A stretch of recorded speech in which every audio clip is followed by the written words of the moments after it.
Assalamualaikum warahmatullahi wabarakatuh.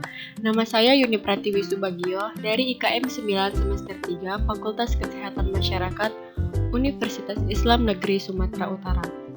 Baiklah, saya akan membahas materi tentang konsep dasar penanggulangan bencana. Yang pertama, definisi bencana. Menurut Undang-Undang Republik Indonesia Nomor 24 Tahun 2007, bencana adalah peristiwa atau rangkaian peristiwa yang mengancam dan mengganggu kehidupan dan penghidupan masyarakat yang disebabkan baik oleh faktor alam dan atau faktor non-alam maupun faktor manusia sehingga mengakibatkan timbulnya korban jiwa manusia, kerusakan lingkungan, kerugian harta benda, dan dampak psikologis. Sedangkan menurut WHO tahun 2002, bencana atau disaster adalah setiap kejadian yang menyebabkan kerusakan, gangguan ekologis, hilangnya nyawa manusia, atau memperburuknya derajat kesehatan atau pelayanan kesehatan pada skala tertentu yang memerlukan respon dari luar masyarakat atau wilayah yang terkena. Jenis ancaman bencana, bencana alam geologis. Bencana alam ini disebabkan oleh gaya-gaya yang berasal dari dalam bumi atau gaya endogen.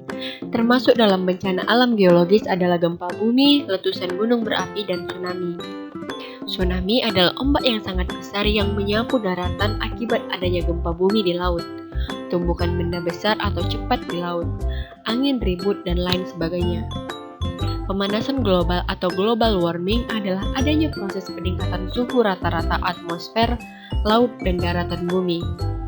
Kekeringan atau kemarau dapat timbul karena gejala alam yang terjadi di bumi ini. Kekeringan terjadi karena adanya pergantian musim. Pergantian musim merupakan dampak dari iklim. Siklus penanggulangan bencana. Yang pertama, prabencana atau sebelum terjadinya bencana. Pada siklus ini, pencegahan lebih difokuskan, kesiapsiagaan level medium. Yang kedua, bencana atau pada saat terjadinya bencana. Pada saat kejadian atau krisis, tanggap darurat menjadi kegiatan yang terpenting.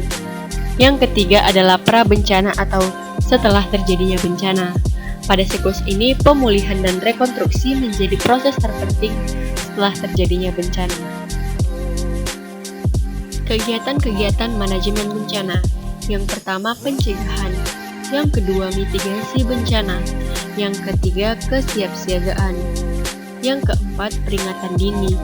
Yang kelima, tanggap darurat. Yang keenam, bantuan darurat. Yang ketujuh, pemulihan. Yang kedelapan, rehabilitasi. Dan yang terakhir adalah rekonstruksi. Upaya-upaya penanggulangan bencana. Mitigasi. Mitigasi dapat juga diartikan sebagai penjinak bencana alam. Dan pada prinsipnya, mitigasi adalah usaha-usaha baik bersifat persiapan fisik maupun non-fisik dalam menghadapi bencana alam.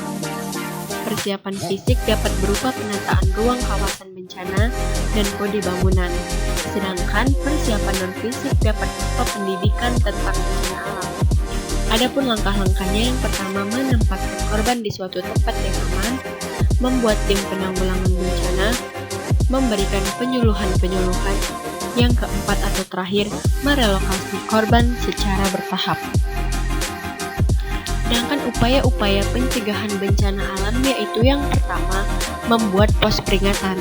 Pos inilah yang nantinya menentukan warga masyarakat bila menempati tempat tinggalnya atau tidak. Yang kedua, membiasakan hidup tertib dan disiplin. Diperlukan pola hidup tertib, yaitu dengan menegakkan peraturan-peraturan yang berhubungan dengan pelestarian lingkungan hidup. Dan yang ketiga adalah memberikan pendidikan tentang lingkungan hidup.